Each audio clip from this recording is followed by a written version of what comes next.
Hello Zimbabwe. A warm welcome to yet another informative and exciting episode 6 of hashtag Know Your Constitution, proudly brought to you by Junior Code Council.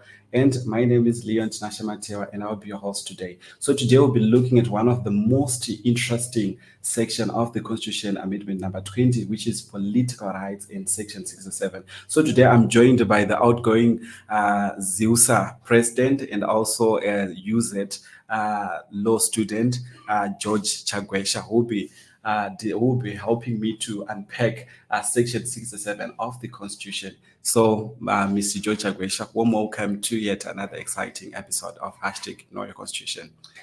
Thank you very much, Mr. Leon. It's quite good to be here. It's always good to have you here. So, Mr. George Chagwesha, can you give us an overview of Section 67 of political rights? What are some of the major highlights of this section, which is Section 67, political rights? Thank you very much, Mr. Leon. So, if we are to check our constitution, you'll find that in Chapter 4, it lies a Bill of Rights. So, in the Bill of Rights, we have what you call specific rights. For example, political rights. And inside the political rights, there are subdivisions. For example, right to have a political part, and the most important right, that is the right to vote. Okay. So you find that this right, especially the right to vote, it's a sacred right because it lies at the center of our democracy. Okay. It is the one that determines how mature we are in terms of democracy. Okay. All right. So you mentioned something about democracy as you were talking about unpacking on the Section 67. Maybe as a point of interest, what does democracy mean in terms of Section 67? Thank you very much, Mr. Leon. So there is no single definition of democracy. So you will find that democracy, it depends with the circumstances. Okay. But what we are very clear or sure about is that democracy is based on majority. On majority rule. So you find that at the end of the day, what may be democracy in certain circumstances may not be democracy in certain circumstances. Okay. So it depends with where we are, the circumstances on the ground, and so on. But it has to be based on majority. That's what democracy entails. Okay. Thank you so much, Mr. Chagwesha. So I understand one of the things that are also in line with political rights is the vis-a-vis of the election petition. And in Zimbabwe, for in the past, when we look at 2018, there was also a disputed election where the opposition actually went for an election petition.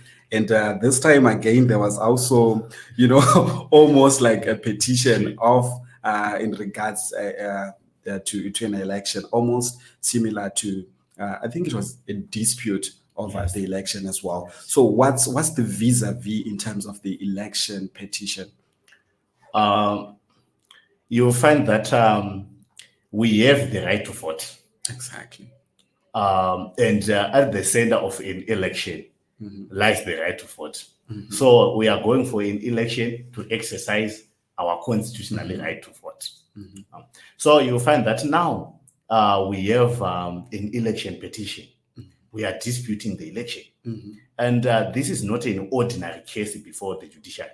Yes. It's a case in class of its own. Okay. Because we have now two rights competing. The rights of the election petitioners and all the rights of those. It's a complicated case before the judiciary. So they explain that they will need to weigh between the rights of, because they have the right to do that, they have the right to dispute in election. But at the same time, they have to be careful in reversing constitutional right Because we are saying if we are election now, we are rights of those who exercise their right. At the end of it, it's a complicated issue before the judiciary. That most ordinary people end up disappointed because what you will be expecting from the judiciary may not be the outcome from the judiciary because it's ordinary case.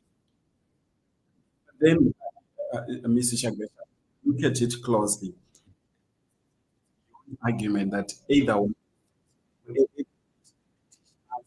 beats those who voted. One of them will be affected. And then, maybe if I may ask, what are some of the peaceful decisions maybe made in judicial of in protecting or defending rights of the in that those who have Okay, yeah, that's an interesting question. So that current trends for election petitions, because if we are, for example, in Kenya, in Zimbabwe, the judiciary is likely to citizens because we have already exercised their right. The judiciary are always right. Why so?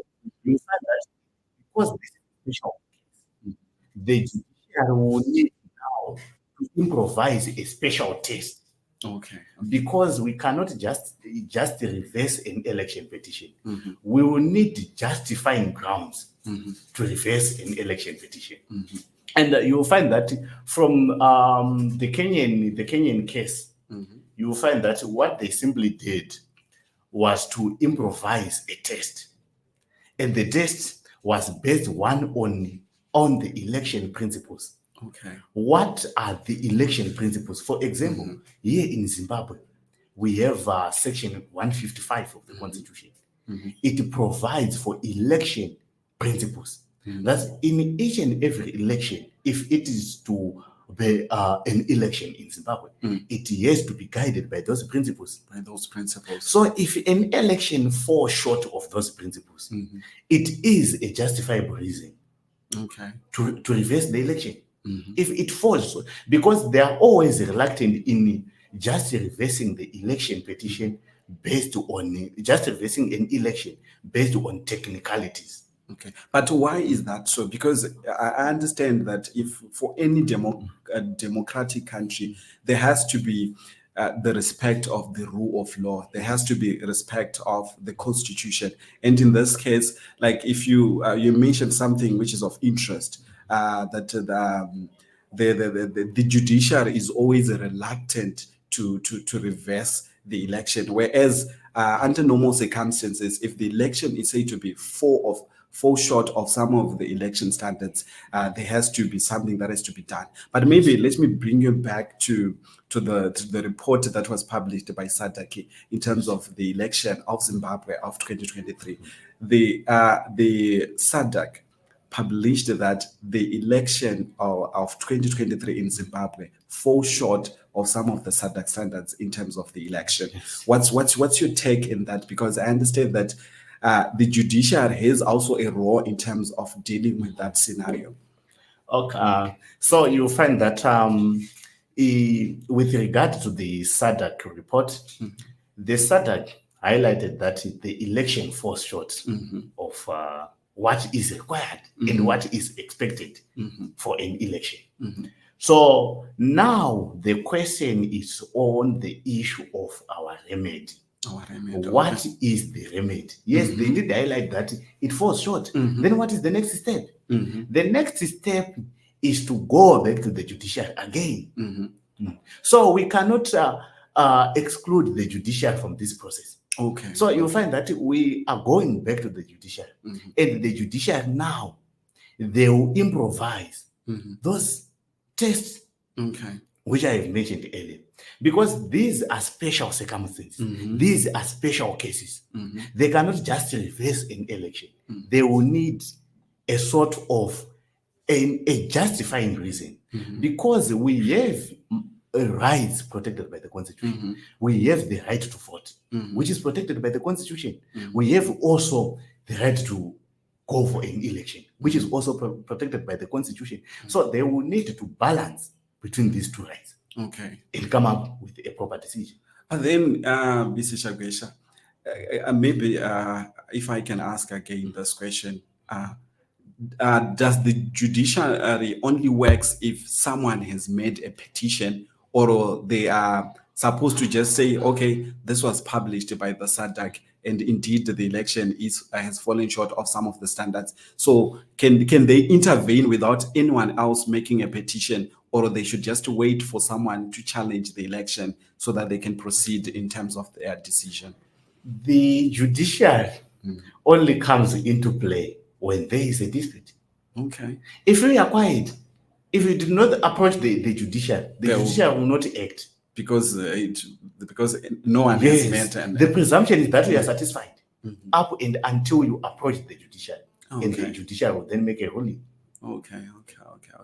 But then there's been, like, if you look at, sorry if I may deviate from our conversation to the political arena, if you understand very well, like in Zimbabwe, there's been some speculations, especially from the opposition, saying that the judiciary, the legal system of Zimbabwe is captured. So it doesn't make sense, especially in terms of election disputes, to go to the courts, because they believe that there is no separation of powers. The judiciary system is captured. But what's your own? What's then the perception?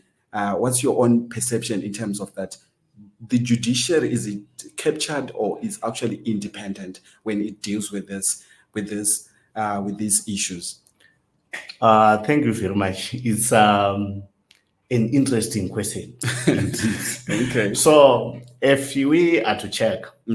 I did highlight that in an election petition is a special case. Exactly. And what an ordinary person see is not what the judiciary see. So at the end of the day, you find that people will be expecting something from the judiciary, or will be expecting a certain outcome from the judiciary. But it's not always the case. The judiciary may make a certain decision which deviates from the perspective of an ordinary person. So you will find that the question of independence of judiciary is always at peak, because it's captured and so on. But what determines independence of the judiciary is the testing. Okay. Anything. There is a test for anything. Okay. So you'll find that what determines the independence of the judiciary is the test for independence of the judiciary. Okay. So you'll find that at the end of the day, if we are to test the judiciary, it has to fill in that test. So that we say, this is an independent judiciary. Okay. So you find that we check one on the appointment of judiciary. How are they appointed? Okay. And is it independent? Their appointment, the system of appointment, is it totally independent?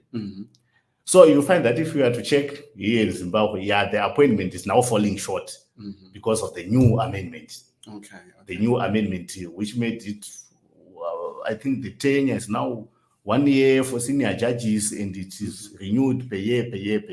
And who appoints? Are they appointed, or they are selected? They are carefully selected by the people of Zimbabwe, or maybe they are unilateral appointed? They will go for public interviews. Okay.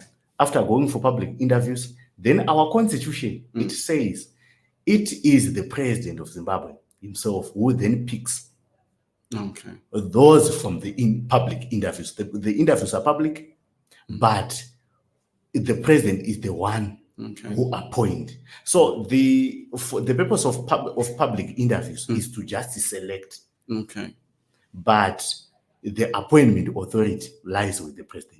Okay. So, all right. Thank you so much for that. But then there was also a question from our viewers saying that is there any separation of power between the judiciary and also maybe from the political party that may be involved in this in the event of any disputed election? So when I'm talking about the principle of separation of power, we take it from the view of three governmental institutions. That is the judiciary, the legislature, and the executive. Okay. So you'll find that the principle of separation of power, it has two things inside it. The absolute separation of power and the system of checks and balances. If we are to apply the absolute separation of power right now, the country will be at a standstill. Because it says the absolute separation of power, it says each and every governmental institution has to work separately from the other. Which means if the judiciary is to work, the judiciary has to work separately from the legislature. It has to work separately from the cabinet or the executive, which is totally impossible in this world. So you will find that we are only applying what we call a system of checks and balances, where this governmental institution may overlap to the next governmental institution as a purpose of checks and balances to check that department, to check that institution, so that it will not abuse its powers.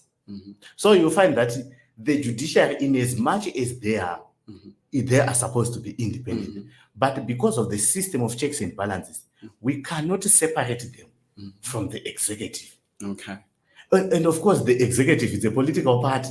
Yeah, exactly. Yes. And the executive that is very interesting as well. It's a political party. The executive is made up of a certain political party.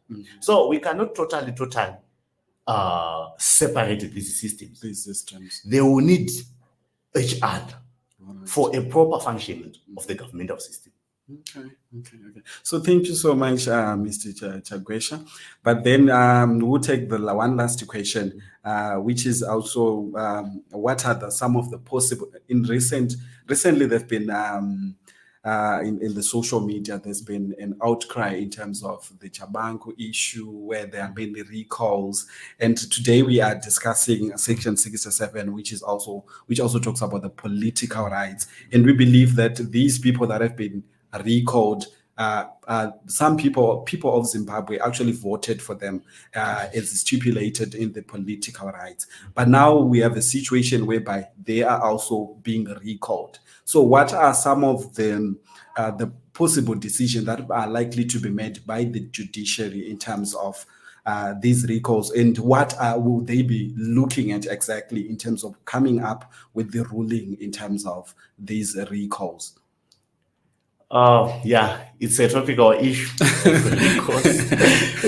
Okay. Yeah, I like that one. So you'll find that, as I alluded earlier, we have two rights here at two rights that are competing. So we have the right of the voters. That's the right to vote. They voted for their candidates. Then we have the right of those who are seeking a recourse. They have the right to approach the court. Okay. So you'll find that we have two rights competing. And this is not an easy case for the judiciary because they will have to determine which right is weighing against the other. Okay. So you'll find that for the issues of election petition, you will find that the judiciary now will go on to check what is the reason. What is the reason of recalling these members?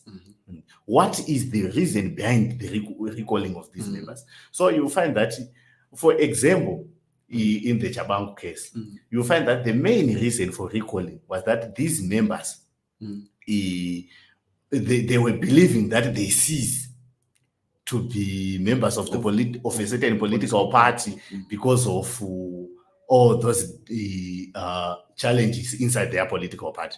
But if we were to check the constitution itself, the constitution which was voted by the people of Zimbabwe, it allows for recalling of members of parliament in any situation where they cease to be members of a certain political party. So you find that it's a justifiable reason for the court to say, we are ruling in favor of petitioners here, because the constitution is saying so. So it's a complicated issue at the end of the day, that an ordinary person with ordinary eyes cannot see what is the likely outcome from the courts. From the courts. Yes. But I believe the courts works with evidence as well. So, well, guys, you heard it from Mr. George Chagwesha, a former ZUSA president and also a law student from the University of Zimbabwe, where we're looking at Section 67 of the Constitution of Zimbabwe, specifically focusing on political rights. But maybe before we go, any last words, Mr. Chagwesha, to our viewers in line with political rights? What I want to encourage our viewers is that you have a better understanding of our constitutional rights, especially our right to vote and also right to participate in an election petition, because these rights, they determine our future, and also there are sacred rights in the life of each and every human being. Okay. So, well, you have heard it, guys, and thank you so much. I think from this episode, you've managed to gain understanding of how these things actually work. We talked about the separation of power. We talked about the election petition as well, and we talked about the recalls and what are some of the likely decisions made to be that are likely to be made by the judiciary. So, guys, thank you so much for watching this episode. We look forward to seeing you next week, and thank you so much, and wish you a great day. Thank you.